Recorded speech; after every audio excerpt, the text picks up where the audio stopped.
My name is Paul Field. I'm one of the volunteer guides here at the museum. I've been guiding here for the past 8 years since I retired. The reason I'm guiding down here is, first of all, I'm very interested in anything to do with the sea. And also I'm interested in the education side of the museum. There's lots of stories in the museum here, lots of things that people can relate to. Since I retired, I have time on my hands. The museum works here with volunteer guides and volunteer helpers. And Ireland is an island nation. We have a huge connection with the sea.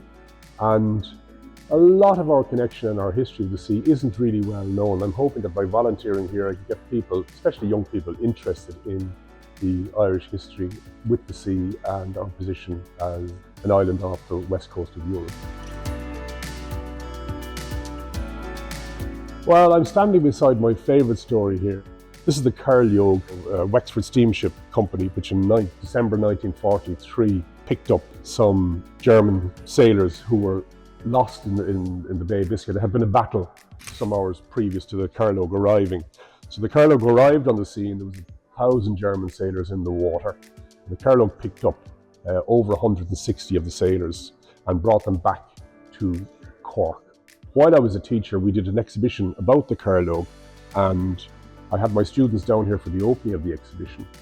This was in 1993, 50 years after the Laoghaire. And while we were here, we were going through the exhibition. One of these German sailors who was picked up was back here with his grandson. And as I was explaining to my students about the exhibition that we had done, this gentleman interrupted me and said I was wrong about something. So when I asked him how did he know, he said he knew because he was in the water at the time. And I think for my students at the time, they really were stunned to meet somebody who actually was part of the history that they were studying. So that's why this has interest for me.